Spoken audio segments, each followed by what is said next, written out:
Bonjour Christophe Castaner. Bonjour. Vous étiez aux côtés du président hier pour l'annonce des résultats. Quel était le sentiment qui dominait? La joie, le soulagement, l'esprit de responsabilité? Tout cela à la fois être heureux de voir Emmanuel Macron réélu. Aucun président de la République ayant une majorité présidentielle n'a été réélu depuis le général de Gaulle. Et donc ce qui était impossible est devenu possible par son engagement. Et en même temps, le sens de la responsabilité. Nous savons dans quel contexte il a été élu, même s'il est en tête largement au premier tour.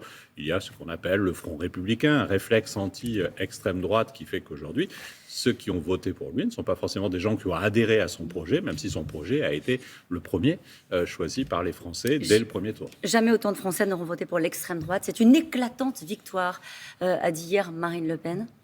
Il y a une série de fake news. La première, c'est Marine Le Pen qui nous explique qu'elle a gagné, alors que j'avais le sentiment qu'elle avait perdu. Jean-Luc Mélenchon qui, même avant elle, je crois, dit c'est le président le plus mal élu de la Ve République, ce qui est factuellement faux, à la fois en pourcentage et à la fois en nombre de voix. Le président François Mitterrand, par 2 fois, a fait moins bien en nombre de voix et en pourcentage.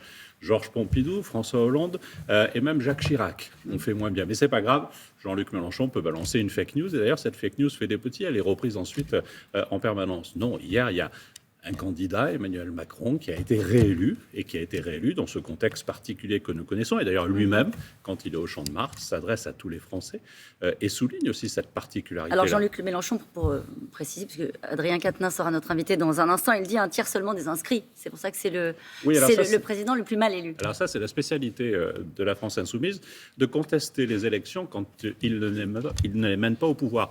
Jean-Luc Mélenchon est député de la République aujourd'hui. Il a été élu à Marseille, ville que je connais bien, avec moins de 25% des inscrits. Et donc, est-ce qu'il est illégitime à s'exprimer hier soir? Je ne crois pas. Il est député de la Nation. C'est un procès en illégitimité, à votre avis, qu'il commence à faire à l'endroit du président de la République réélu? Je dirais qu'il continue à faire. C'est une permanence. Jean-Luc Mélenchon, on l'a vu il y a 5 ans, refuser le résultat au soir du premier tour. Et depuis, il est en campagne permanente. Regardez ce qu'il a fait la semaine dernière. Nous sommes dans l'entre-deux tours avec un combat majeur contre l'extrême droite. Il s'en fiche. Il lance sa campagne des élections législatives avec cette formule « Élisez-moi Premier ministre ».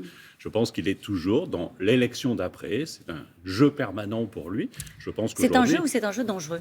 Je pense que c'est un jeu dangereux, mais je suis convaincu que les Français auront la volonté de donner l'ambition et les moyens à Emmanuel Macron de pouvoir porter le programme sur lequel il était élu. Ils lui donneront une majorité à l'Assemblée nationale. On va en parler dans un instant. Il y a eu cette phrase du président de la République réélu hier soir. Il dit « Ce vote m'oblige ».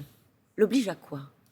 L'oblige à entendre une partie des colères qui ont été exprimées au premier tour, mais aussi au second tour en votant pour Marine Le Pen. Ce n'est pas un vote d'extrême droite. Il n'y a pas 42% de gens qui ont fait un vote d'adhésion à l'extrême droite hier, et donc il faut l'entendre. Et donc notamment, mais il l'avait inscrit dès sa campagne de premier tour, la question de la participation, de la décision, du partage de la décision. Ce sera juste une réponse sur la méthode? Ce sera notamment une réponse sur la méthode, mais notre volonté est d'aller plus vite encore pour apporter des réponses concrètes à nos concitoyens.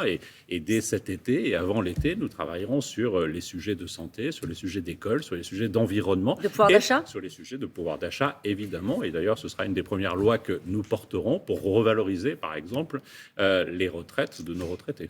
L'une des façons de montrer aux Français qui n'ont pas forcément voté pour lui qu'il a entendu, c'est la constitution d'un gouvernement et d'envoyer des signaux. Il faut le faire, il faut ouvrir jusqu'où? Vous savez, c'est dans l'ADN même de son engagement à Emmanuel Macron, la question du dépassement politique. Il y a 5 ans, quand il choisit comme Premier ministre Édouard Philippe, Édouard Philippe n'est pas plus légitime qu'un autre, mais il ne l'est pas moins, mais il n'est pas membre de la majorité. Il n'a pas fait la campagne d'Emmanuel Macron, et pourtant il le nomme Premier ministre. Il faut aller au-delà? Mais nous voulons poursuivre l'élargissement politique. Nous l'avons fait sans cesse et nous le poursuivrons. Jusqu'où? C'est la question qui peut être posée ce matin. Jusqu'à la France insoumise, jusqu'au camp national, comme ils s'appellent eux-mêmes. Tous les républicains qui veulent travailler aux côtés d'Emmanuel Macron pour un projet pour notre pays sont les bienvenus pour s'engager avec nous, mais pas à leurs conditions. Et donc évidemment, sur la base du projet politique qui a été validé par les Français hier dans l'élection, il y a 15 jours, en portant Emmanuel Macron à la tête du premier tour et en améliorant encore son score d'il y a 5 ans. On parlait des législatives. Quelle est la réponse? Là aussi, est-ce qu'il faut une majorité d'ouverture, une sorte de pacte majoritaire autour des grandes réformes voulues par le président de la République, justement pour répondre à ce scrutin qui est singulier, puisqu'on le rappelait, c'est le plus gros score quand même d'une candidate d'extrême droite au second tour d'une présidentielle? Oui, parce que nous avons besoin de stabilité, nous avons besoin d'avenir. Et donc, il faut travailler sur ces sujets avec une majorité à l'Assemblée nationale. Et c'est nécessaire, et je ne doute pas que les Français fassent ce choix-là. C'est vrai, vous Et n'avez en aucun même temps- doute Non, sur le moi, fait j'en que vous doute aurez une pas. majorité? Non, j'en doute pas. Je pense que les Français sont cohérents et qu'ils ont élu Emmanuel Macron et qu'ils ne sont pas déjà, comme les professionnels de la politique que vous voyez sur les plateaux, dans le coup d'après de façon permanente. Et ça, c'est vrai. Mais en même temps, je pense que c'est aussi territorialement que nous devons porter des réponses sur la question de l'école, sur la question de la santé.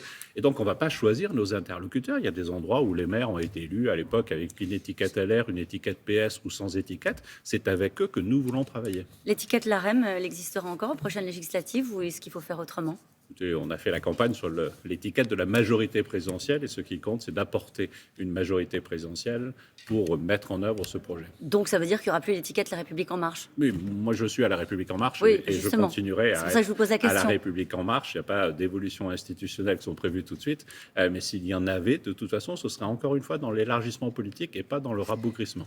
Qui est le premier opposant aujourd'hui, à vos yeux, à Emmanuel Macron, à votre future majorité? Et moi, je n'ai pas à déterminer des choses qui ne seraient pas d'évidence. Marine Le Pen a été au second tour. Jean-Luc Mélenchon est arrivé troisième. Et puis, je pense aussi que l'un et l'autre, comme d'ailleurs Emmanuel Macron hier, ne sont pas propriétaires de leur voix. Et ceux qui disent il n'y a plus de force LR, il n'y a plus de Parti socialiste dans ce pays, se trompent aussi. Territorialement, il existe. Et donc, moi, il ne m'appartient pas de déterminer qui est opposant. Juste une dernière question très rapide. Au lendemain d'un vote comme celui-ci, il faudra privilégier la concorde ou les réformes? Il faut faire les deux, parce que les Français C'est savent possible. bien sûr, parce que notre pays a besoin aussi, non pas de statu quo et d'immobilisme, mais au contraire d'aller plus loin sur les sujets de santé, d'école, d'écologie, comme de pouvoir d'achat. Vous voulez être ministre de nouveau ou pas? Cette question ne se pose pas. Enfin, si elle se Si, pose en pour général, un elle journaliste- se pose. Oui, mais alors, je Bon. veux dire, je vais vous éviter les réponses traditionnelles auxquelles vous avez l'habitude en disant si je pouvais être utile quelque part. Bah voilà, au moins c'est dit, le message est passé. Non, je vous l'ai dit Oui, au c'est ça, j'avais conditionnel. compris. Allez, merci Christophe Castaner.